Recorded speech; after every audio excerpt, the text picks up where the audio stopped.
Closer, dear viewer. Closer. Closer. So you're looking to save money in Thailand, are you? That's rich. I was once like you.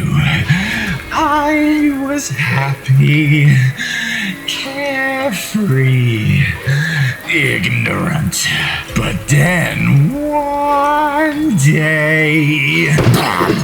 My leg snapped like a cheap vendor chopstick. And my beautiful paradise became my prison.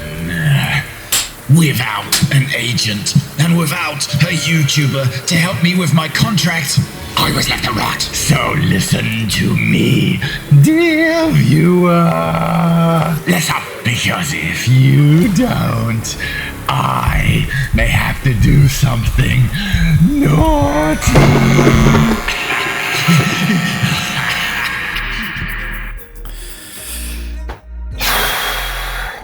Yeah, I don't know. Are you listening? Without falling, so hold me while I'm coming down. Good morning, everyone. Right, something that you might not know about me. Way before I started this channel, for over 2 years, I was a condo agent. I worked for 2 different companies with work permits, and I quit because everything became just about making the sale. Occasionally, I was asked to lie to people who have just come to Thailand by saying, hey, this is the only unit we have left, you better take it now. And in reality, it was the only unit we had access to. That just isn't me anymore. So consider this my penance. I'm in a lot of pain, and all I've ever wanted to do is create engaging content about beautiful Thailand and its people, something that in the future I can look back on and be proud of. Just like the intro took me bloody 6 days to make. But I do have some insider secrets that will save you money. Whether you're looking at getting a new condo or just renegotiating your current lease, this video is for you. And it'll probably piss off a few people too. Don't care. So I apologize if this is not in its usual style, but the info is solid. Live stream coming Sunday. Come and call me a dick. Shall we start? Let's start. When you start searching for your next dream condo, you want to be able to move in within about a month. Any longer than that, the owner's not going to want to keep it open for a couple of months vacant whilst you're not there.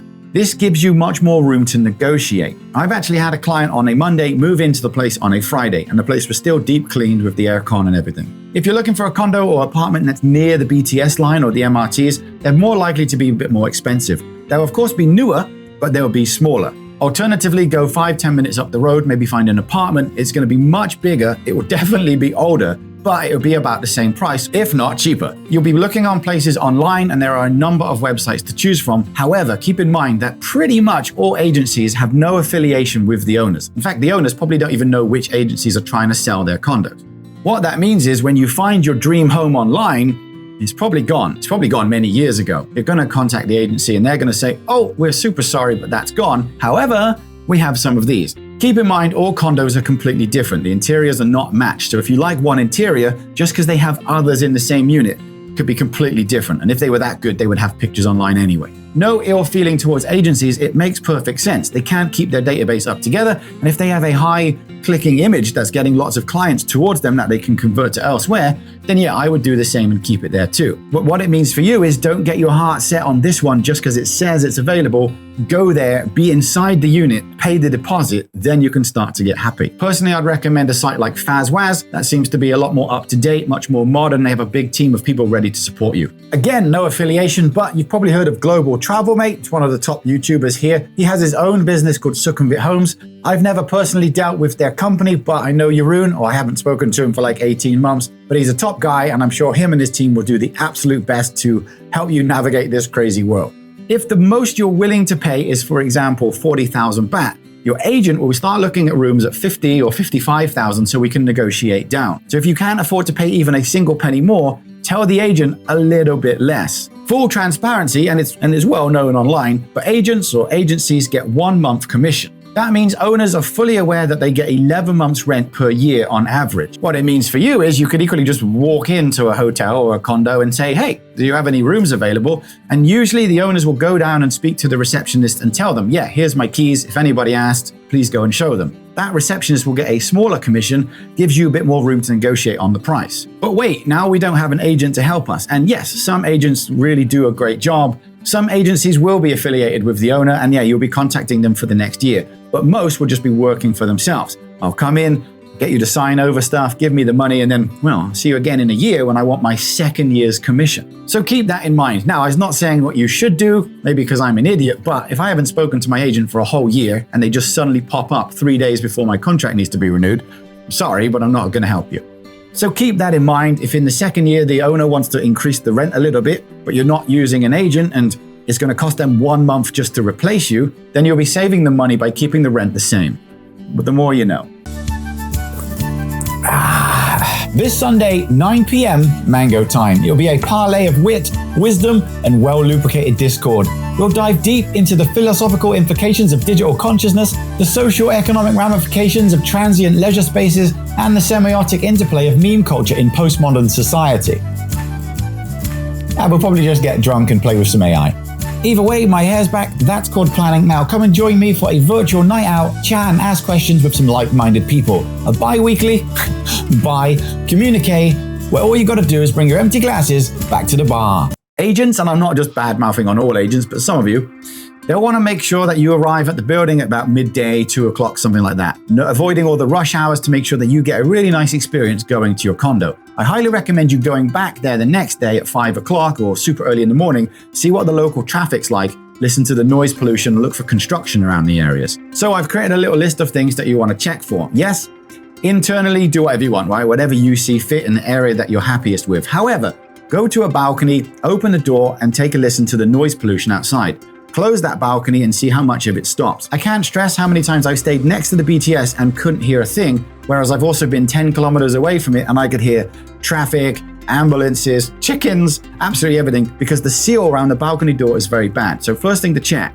Of course, visually inspect the aircon units. Are they modern? Are they yellow? Are they leaking? Do they smell? As standard, they should be cleaning the aircon units before you move in anyway, but double check because you're going to have a lot of problems. You're going to want to sit on the sofa. You're going to want to lie on the bed in case there's any rogue springs sticking at you. It's very likely you can get these items replaced before you move in, but after is going to be a bloody nightmare.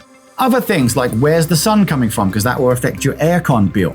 Power outlets. Is there anything near the bed? Can I charge my phone when I go to bed? Why is the plug socket 6 feet up in the air? Don't know. Just check to see how your daily life could be when you're living there. Run all the taps. That will give you an indication of how long someone's been in there before. It's not usually a big issue. It'll run clean a bit later on. If you're living in a unit with 3 different towers, good for you, but equally when you get your deliveries, some of them are going to go rogue. How are you finding these backgrounds, by the way? Engaging? They're annoying, aren't they? Where the hell's my cat? It's not real. And as I said, be there at 5 o'clock to see what the congestion is outside. I'm in a little soy where all of a sudden at 5 p.m. is a little cut-through road. Makes it almost impossible to leave my house at 5 o'clock. It's just too dangerous. Equally, visually inspect construction. You can't help it if something starts next month, but the agent will tell you that there are policies that they will stop at 6 p.m. and there'll be no construction on the Sunday. Well, go there at 7 o'clock, be there on a Sunday, and you'll find out for sure. You're going to want to ask about internet. Is it even there? Do they have high speed? Do they have fiber? Some older buildings don't. Electricity rates, in a condo, it's usually the government. In an apartment, it's usually the government, plus, whatever they want to add on. Double check that. Parking, some will come with a car parking space, some will you have to pay a bit more. Double check before you sign. And is there even a community fee? Occasionally, I've been asked to pay for the lighting in the reception, which makes no sense at all because you're not supposed to do that. The rest is down to you. Motorbikes, taxis, 7-Elevens, whatever you look for. In terms of negotiating on the contract before you move in, it is possible, especially if they own multiple rooms, to get an additional sofa, a bigger TV, have something removed that you don't like. If it's just one owner with one unit, then that's going to be a bit harder. But I've had people paint ceilings and change windows out just for my client before they moved in. This, of course, lowers your negotiation chances, but still. So let's recap some tips that help you with your negotiation power. From April to October is the low season, so low demand. Be sure you can move in as quickly as possible. 1-2 weeks ideal, but yeah, a month would be more than enough. If you're not looking to move over a number of years, getting a 2 or even 3 year lease, even though it's a risk, can certainly reduce the monthly costs. As I said, paying in advance for 6 months, that can be a big difference too. Everybody likes money right now. Find similar condos, ideally in the same building. More supply, less demand. Yes, if you're confident enough and you know how, you can talk directly to the owner. That saves them 1 month's commission, giving you a lot more flexibility. However, yes, if it's your first time here, highly recommend getting an agent. They'll help you with the process. End of the day, negotiation is expected, but be polite and not aggressive. It certainly makes a big difference if you and the landlord or the owner can have a bit of a rapport. And finally, even if the rent can't be lowered, still don't be afraid to ask for some additionals before you move in. Stuff like utilities or cleaning service, for example. Say we've now found our dream home, it's 40,000 baht. We want to give 40,000 to the agent and that is our holding deposit. They'll give you a receipt or something. Now we can give our list of demands to the owner or the agent to pass them on to, such as get the walls painted, clean the aircon units, and a deep clean is usually standard, you don't have to ask for that. But if there's anything else additional that you may like or not like, you can do it at this moment. Once that's finished, you'll be allowed to then come and do the contract signing, usually a few days before you move in. Check everything has been done to your standards before you sign or give any more money away. On that day, you'll be giving them another 1 or 2 month security deposit. That's for all of the household items in case you break it. You should get that back at the end of your stay, but we'll talk more about that later. Your initial deposit that you've already given will be your first month's rent. So even though you're down now 120,000 before you even moved in, you'll get that value back, ideally. It's a well-known scam that it's very hard to get your deposit back. Not everybody, but just some different people will. I've had a client move in on the first day and I noticed that his fridge had a tiny little dent. 1 year later, when he went to move out, the owner wanted a brand new, super deluxe, modern fridge, and my client had no legs to stand on. Other than I had walked around and took a video of his entire unit, and I uploaded it and stuck it in our business Google Drive. He had to live with that dent for the whole year, and then he was going to almost be forced to pay for it. Make sure you see in your contract that it says you'll get your security deposit back if everything was okay within 30 days. Sometimes that would be 60 days or 90 days. If you've gone home, you've left the country, the last thing you want to be dealing with is long distance issues about light bulbs or something that you can't physically see or fix. If you know you've damaged something, replace it like for like. If there's damage to a doorway, hire someone for yourself and get it fixed before you do. If not, the owner's going to be coming around replacing it with all brand new modern equipment. So other things you're going to want to check when you're doing the contract. First of all, make sure that you have it in both Thai and in English, ideally just whatever language you can read, just in case there's some extra things that you're not sure about.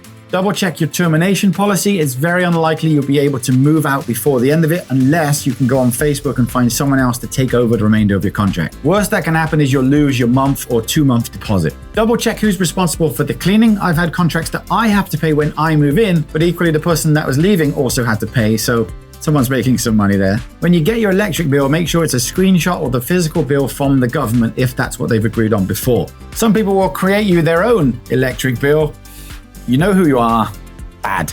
Some landlords, not all, will require a sort of work permit for you to stay there for a year, because if you have to leave in 3 months, well, they're screwed. It makes perfect sense for them. It's difficult if you haven't got it, but it's quite flexible to find other things. If everything is good, you're happy with everything, do not pay the agent in cash. Pay with a bank transfer so you've got some sort of proof. You've just met me and you have no idea who the owner is. The owner has no idea who I am. I've just got the bloody keys that I can show. There's no connection between you and the owner. You pay me in cash, and I would never do this, but I know people have. I can just walk off. This is my money, thanks very much. Block you, goodbye. Be careful, it's a scary bloody world out there. And feel free to ask for the owner's ID. You don't want to be in a situation where you've moved in and 2 weeks later the real owners come back from their holiday to see what the hell is going on. It's very rare, but I know it happens too. At the end of the day, if something feels off, walk away. There are literally thousands of other places for you to move in. There's no rush. Worst case, get on Airbnb and figure out something there.